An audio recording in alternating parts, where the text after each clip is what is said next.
Hey guys, welcome back to my channel. I'm so excited to share a layout created for Rosie's studio, and I used their latest collection for Christmas called Very Merry. So come take a peek at this layout. I used a cut file and their 4x4, 6x6 paper pad to back all of the letters. So I had scraps left over from another project that I will have a video for probably in a couple days here, ready for you. But leftover scraps are perfect for backing cut files, especially title cut files like this. So you see me, I go ahead and picked out a bunch of the different patterns, and then we'll go ahead and back it. So if you've never backed a cut file before, I usually trace the inside of the cutout and the back side of the paper that I want to show. So this will leave you really clean lines so that you don't see, jagged edges when you flip the cut file over. This one's pretty easy to work with because you don't have to cut the letters around in a very, specific way. You can kind of more or less do some squares and snip off some corners. So it's actually a really quick one to do and a really good one if you're a beginner. Now, you see when I cut around the letter of the square, you want to make sure you have some white space around the outline so that you have space for adhering the glue to the paper. So if you'd like to see what's part of the collection, I do have an unboxing video that you can go and take a peek at. I will link it into the description so you can quickly get to it. And I walk through all of the pieces in the collection, which is quite a lot.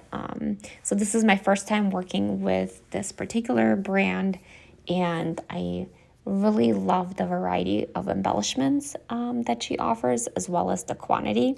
So the ephemera packs have a ton of pieces in there, and she also has duplicates of them as well. So, which is great because if you want to make multiple different projects, but you like, certain pieces, or you want to have like a mirror image or repeating elements, it allows you to do that because you have doubles of the elements. So I thought that was great. One thing to note is the pattern papers are single-sided. So, if depending on your preferences, you just want to be aware of that. I don't mind because, nobody looks at the back of the scrapbook pages. And then when I do mini albums, I can adhere the two pieces together. So for me, it doesn't matter, but, just something for you to know. And then this collection within the pattern papers and the ephemera as well, there's a number of different foil elements. So you'll see that on some of the pattern papers, some of the elements, which is really cool because I love shine and bling. So it's nice to get some of that within the cardstock pieces and the papers. And she's also got, you guys will see. Check out the video. And if you have any questions about anything that you see on there, let me know.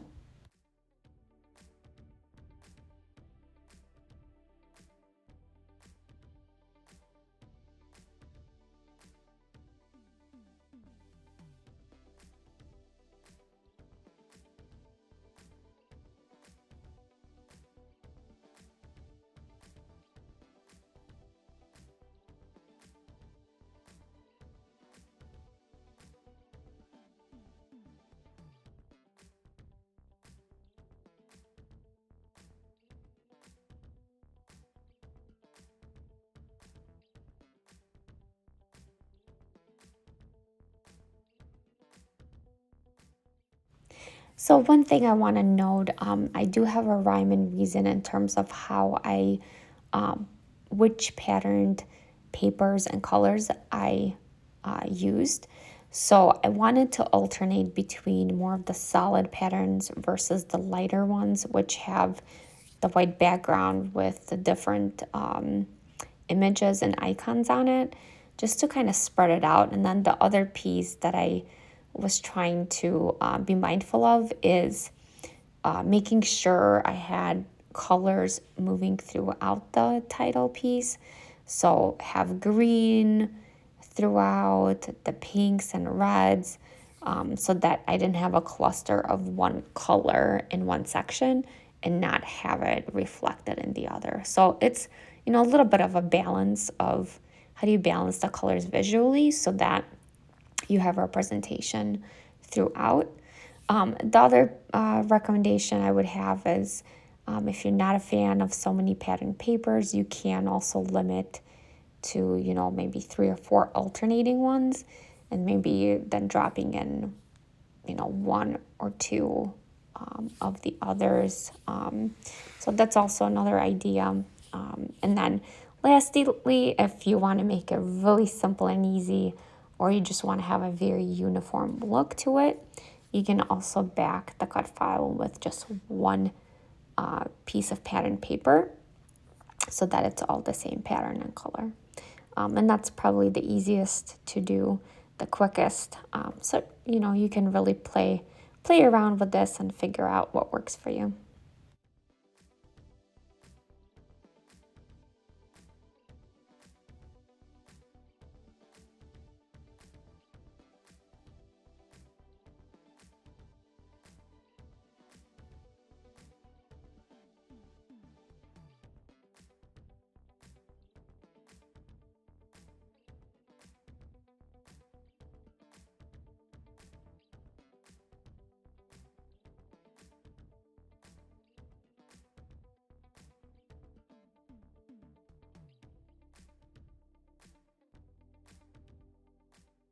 Alrighty, so the cut file is backed and ready for the most part. We're just gonna finish up the E here.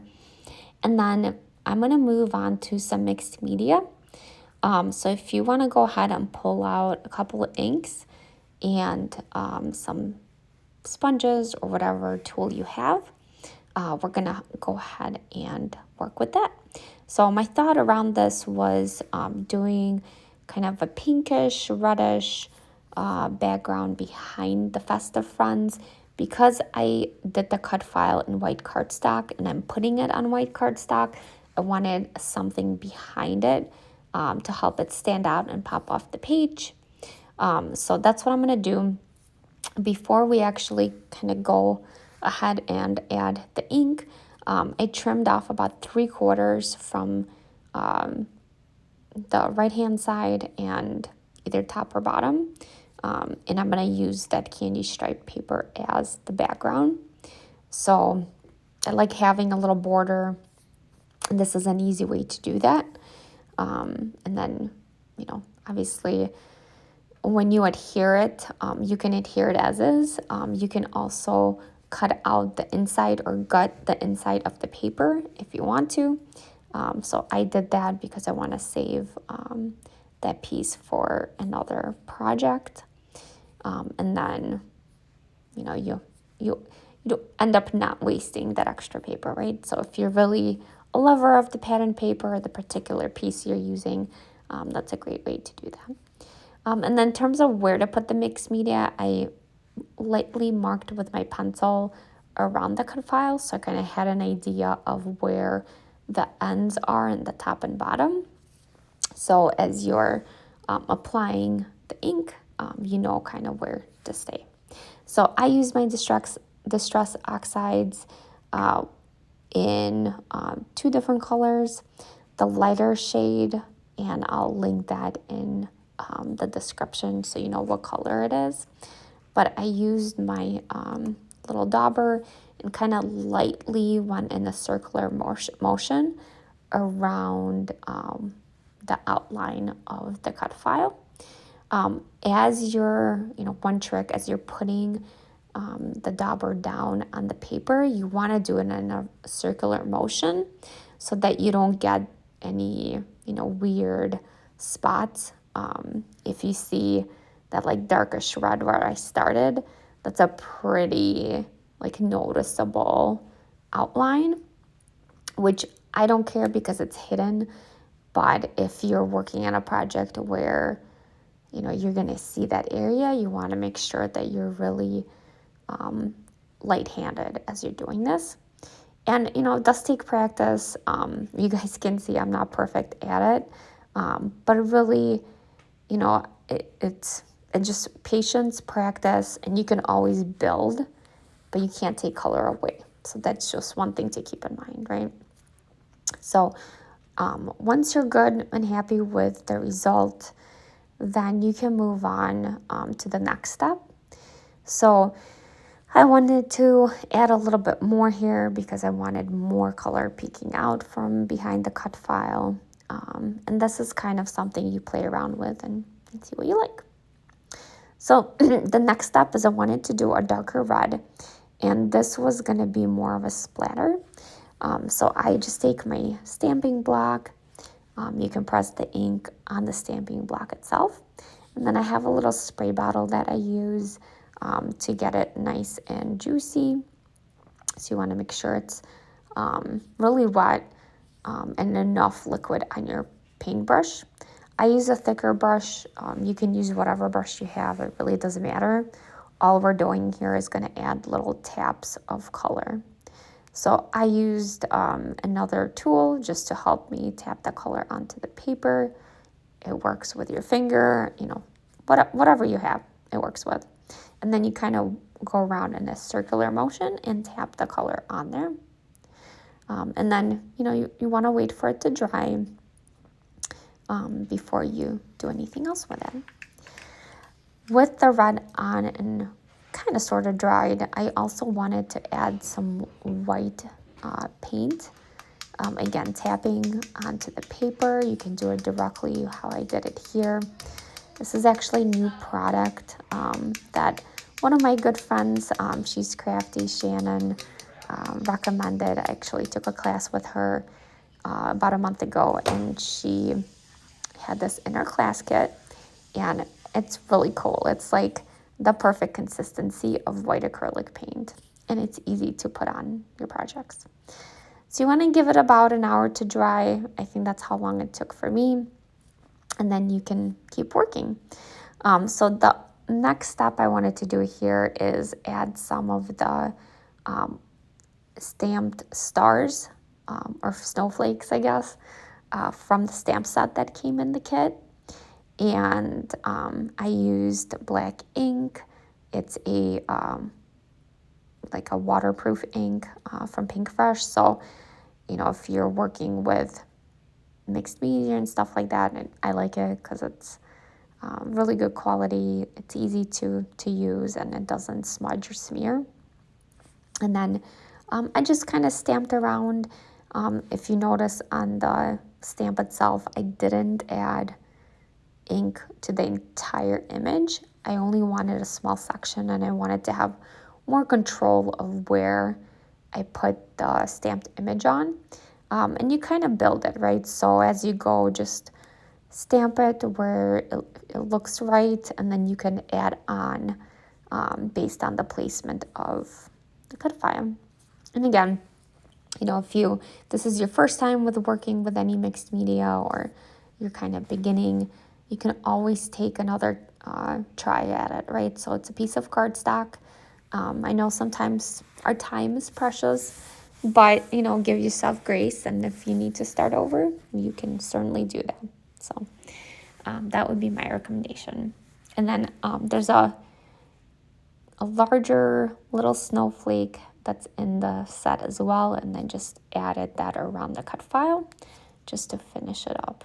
So I really love how this turned out. It's been a while since I've done something like this, and I really love it.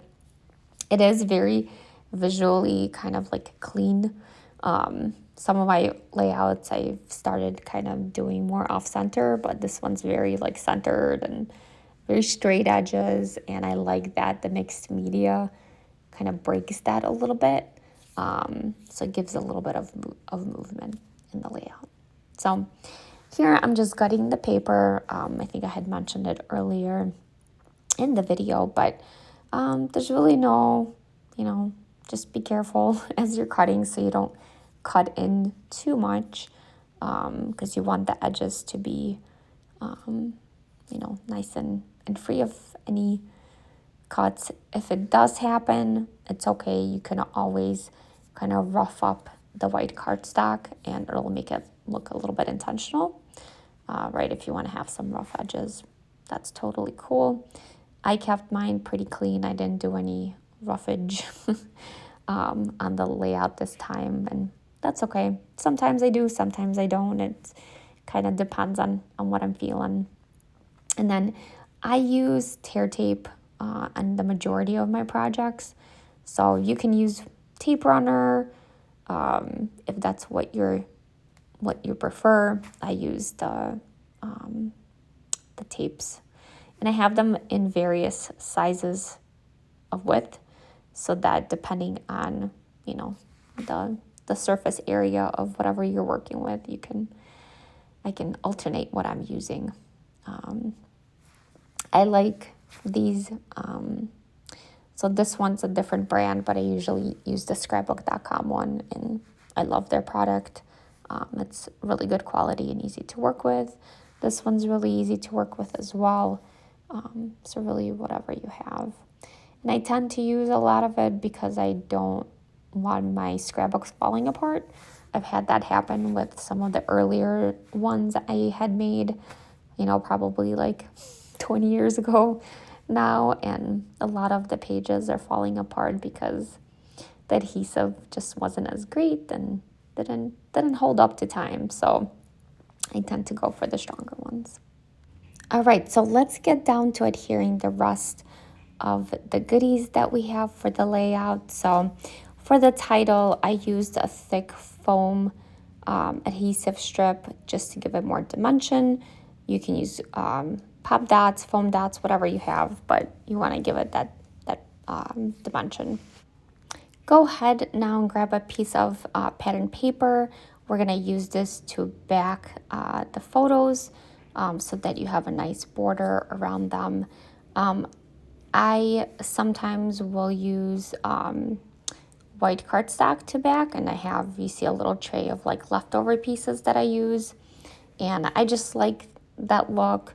You can also just back it straight on the pattern paper and not worry about the white cardstock, or you can print them with a white border. So many options, but I chose to just do the cardstock and then also lay that on the pattern paper.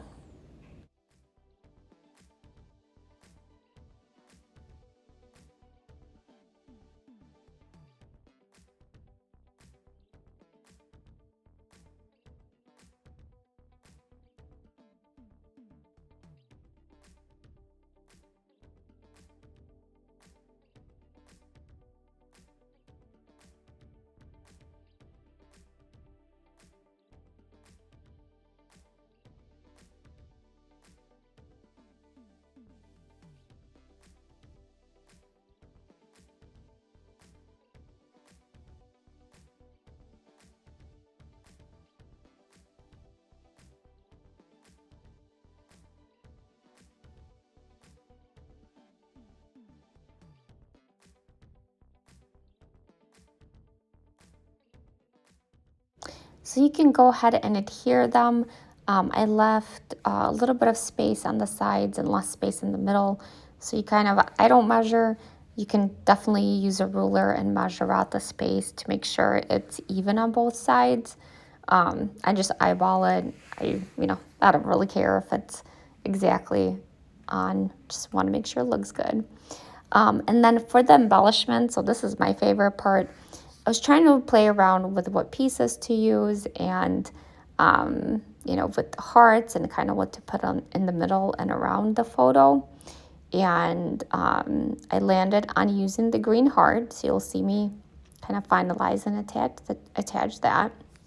And then I'm actually going to attach it with a foam dot. And then just adding other embellishments around the photos, just so there's, a little bit more happening there.